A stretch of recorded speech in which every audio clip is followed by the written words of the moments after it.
nome é Paulo Saldiva, eu sou um médico patologista, professor da Faculdade de Medicina da USP. Nesse hospital, que é um hospital de referência aqui na cidade de São Paulo, a gente recebeu os casos graves de Covid de adultos e de crianças. Nessa fala, nós vamos abordar o adoecimento das crianças, o que acontece com elas e por que elas podem vir a falecer, mesmo sendo uma circunstância rara.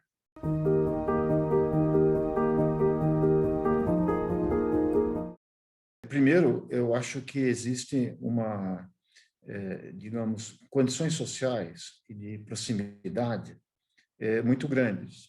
Ou seja, as crianças elas estão expostas num ambiente onde convivem de forma íntima com os adultos, principalmente nas regiões de menor poder aquisitivo. São nessas regiões que as pessoas têm que sair para trabalhar. Às vezes moram em comunidades onde muitas pessoas coabitam o mesmo espaço. Então, é provável que as nossas crianças tenham mais risco de encontrar o vírus pela frente do que crianças de outros países. E a gente não tem número suficiente ainda de casos para fazer um mapa preciso, por exemplo, da distribuição dos casos na cidade de São Paulo, como a gente tem para adultos. Mas para adultos, a gente sabe que, embora o vírus seja o mesmo, e a cidade tem a mesma gestão, o mesmo sistema de saúde, a mesma administração, as mortes e o adoecimento tendem a se concentrar nas periferias menos favorecidas. Então, é possível que nessas regiões a gente tenha as crianças mais expostas, as escolas também, quando elas frequentarem, elas têm também menos condições de ter material de higiene. Tem escolas, dependendo da localidade, onde você tem 1 ou 2 banheiros, você não tem a condição de que a população compre máscaras adequadas, e também as crianças, elas vão ter uma noção, uma condição de fazer o distanciamento entre elas muito menor. Elas querem brincar, elas querem falar. Então, eu acho que isso constitui um aspecto meio ainda não determinado, mas não é por uma questão biológica. Seguramente, o vírus é o mesmo, as nossas cepas são muito parecidas, estão circulando para fora, e deve ser uma característica, então, da desigualdade que o nosso país apresenta, incluindo para crianças.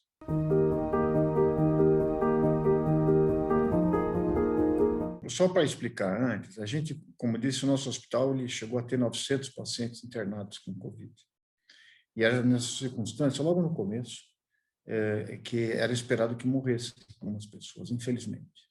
Então, como a gente não sabia muito sobre o agente, eu mesmo não sabia, eu imaginava que a gente ia enfrentar uma situação parecida com a influenza que a gente pegou em 2009 aqui, onde a gente foi estudar o comportamento do H1N1. Aqui não, era um vírus que tinha, quando a gente começou a ver, um vírus mais agressivo e que tinha uma propriedade pelos tipos de receptor que expressa e que reconhece também nas células hospedeiras, ele vai para todos os órgãos. Ou seja, enquanto a influenza é uma doença, digamos, predominantemente pulmonar, e depois pode ter consequências sistêmicas, mas o maior cenário é o pulmão. Aqui, na Covid-19, o pulmão também é o órgão-alvo, mas ele vai para o cérebro, ele vai para a glândula salivar, vai para os rins, vai para gônadas, enfim, se espalha para todos os órgãos, inclusive para o revestimento interno dos nossos vasos. Nos adultos, a gente vê uma morte, então, pulmonar. É um pulmão que vai progressivamente se deteriorando, faz uma falta de ar importante e, às vezes, tem uma contaminação associada ao uso da ventilação prolongada dentro de um ambiente contaminado. Nas crianças, existe um componente pulmonar, sim, mas é de menor intensidade. E as manifestações que a gente observa, muitas vezes são atípicas, são diarreia, mais raramente convulsões, e a dispneia que essas crianças apresentam, quando elas não têm comorbidades, elas são crianças rígidas que desenvolveram uma forma grave da doença, ela é muitas vezes cardíaca. A gente observa que o coração apresenta pequenas áreas de necrose, tanto pela presença do vírus, quanto pela reação inflamatória que a criança monta contra o vírus. Então, as crianças que vieram a falecer apresentaram quando chegaram ao hospital, uma fração de ejeção do coração, do ventrículo esquerdo, da ordem de 25% a 30%, e que quando você dá droga para aumentar essa fração de ejeção, aí o coração melhora um pouquinho e depois entra num colapso. Quando a gente estuda o mecanismo disso, você vê que o vírus está presente no tecido miocárdico, ele provoca uma pequena reação inflamatória, mas existe essa necrose em mosaico não é por obstrução das grandes artérias, é por obstrução da microcirculação, como resultado de uma trombose da microcirculação cardíaca e também pelo lançamento, as células inflamatórias, quando elas estão muito estimuladas, elas, ao morrerem, elas fazem uma extrusão, elas jogam para o meio externo fitas de DNA. Então, você tem estonas com material nucleico, fitas alongadas, que, de fato, ajudam a você circunscrever o patógeno. É como se fosse aquelas redes dos gladiadores. E também, quando o organismo sente que isso está sendo colocado para fora, para o ambiente extracelular, pelas células inflamatórias, ele deflagra uma série de respostas inflamatórias agudas que, no afã de destruir o vírus, destrói juntamente o tecido cardíaco. Isso é chamado da síndrome da resposta multi-inflamatória sistêmica da criança. E isso é uma característica que foi muito bem descrita em vários estudos, mas, infelizmente, nós temos o duvidoso privilégio de ter feito algumas autópsias de crianças, talvez seja a maior série do mundo, e a gente mostrou, então, que talvez nas crianças, com essa forma, você tenha que lançar mão de uma terapia anti-inflamatória mais agressiva logo no início do quadro. Ou seja, talvez a mesma coisa a gente observou na febre amarela, quando a gente teve a febre amarela aqui na Silvestre, na periferia de São Paulo, que os pacientes jovens tinham uma mortalidade de quase 70%, né, que vinham para o nosso hospital, na UTI, quando eles a partir do fígado, eles exportavam mediadores inflamatórios para todo o organismo e se montava essa mesma resposta multi-inflamatória sistêmica de um paciente jovem. Com o tratamento agressivo, né, com base de corticosteroides e inibidores da inflamação, você conseguiu reduzir essa mortalidade para ao redor de 30%. Quer dizer, uma parte substancial do dano era provocado pelo próprio organismo, que era muito competente para montar uma resposta inflamatória e, consequentemente, ele tinha como efeito colateral não só lesar o vírus, mas os tecidos-alvo.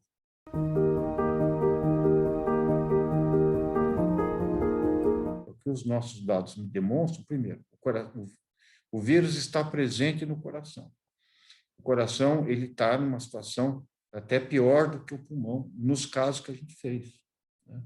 Então, ele compromete bastante a função cardíaca e que existe uma resposta inflamatória intensa. Então, não é só questão de ventilação mecânica. Você tem que impedir a evolução da sua necrose cardíaca. E talvez esse seja o novo caminho que deverá ser testado.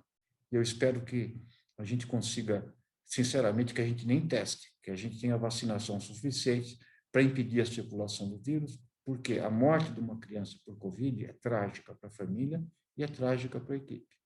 Eu tenho de memória o rosto de todas as crianças que a gente autopsiou.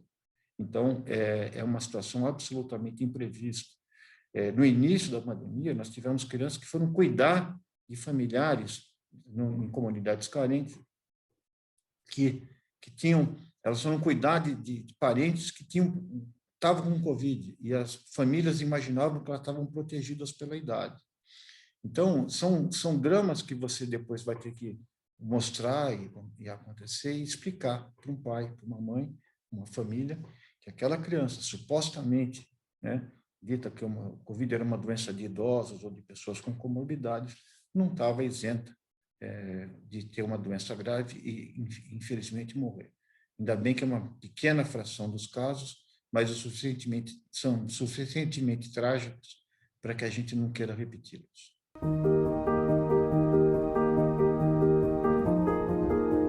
Há descrito casos, sim, de sequelas motoras, algumas sequelas respiratórias, né, é descrito, mas também em menor menor frequência do que os adultos, felizmente também. Eu acho que o processo, quanto mais das crianças jovens, elas conseguem fazer novas conexões neurais, elas conseguem crescer os alvéolos de volta e a maior parte delas volta bem. O que a gente vê é que nos adultos, sim, nós temos hoje, aqui, inclusive no nosso hospital, algumas dezenas de pacientes que não conseguem voltar para casa, ou por complicações respiratórias, não conseguem não conseguir sair do tubo, ou de uma ventilação com pressão positiva, com alta demanda de oxigênio, e também existem relatos de insônia, né, porque você também fica sedado muito tempo, e existe aquele ciclo de claro e escuro que faz com que a gente secrete melatonina, fica abolido até você recuperar isso, alterações transitórias de memória que voltam a existir, alterações da capacidade de sentir odores, né? Então, existe sim, e dependendo do nível que você chega, as séries mundiais mostram que você tem alguma coisa entre 15% até 60% das pessoas com Covid sai com um grau de comprometimento maior ou menor, e alguns de gravidade suficiente para que eles não possam, digamos, recuperar a funcionalidade que tinham antes da pandemia.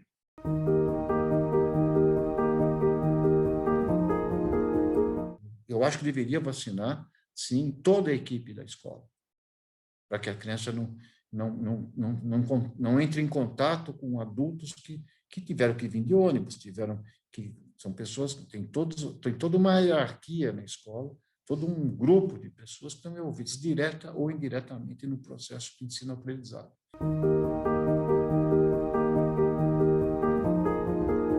Em março, foi a primeira autópsia que a gente fez, eu imaginava que quando fosse novembro do ano passado, outubro, novembro, nós já teríamos superado essa crise.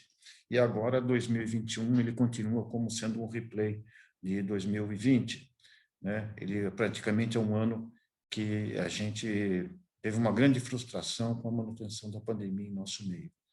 Tomara que 2022 nos traga uma forma de superar esse medo.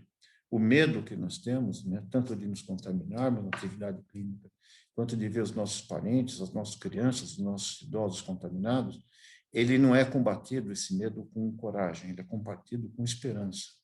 E a esperança tem que vir de uma vacinação eficaz e que a gente possa ter um controle sobre a circulação do vírus. E, seguramente, nós vamos ter que tomar vacina no ano que vem de novo. É quase certo. Vacina, não só incluindo a cepa tradicional, mas as variantes que estejam rodando pelo mundo, porque elas se espalham muito rapidamente, uma velocidade de semanas para todos os continentes.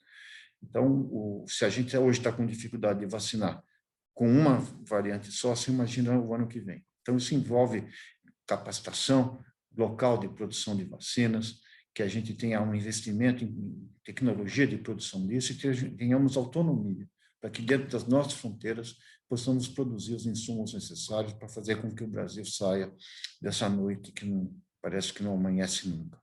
Então, eu acho que com isso nós vamos recuperar a escola, vamos ter que fazer um grande trabalho de recuperação, de poder compensar esse tempo perdido, e acho que tem tecnologia para isso, e vai ter que ser um mutirão nacional. As crianças não podem ficar para trás, porque, para mim, por exemplo, eu já estou lá no fim, né? O que é lucro. Mas essas crianças têm todo um futuro pela frente, e delas vai depender o futuro do nosso país.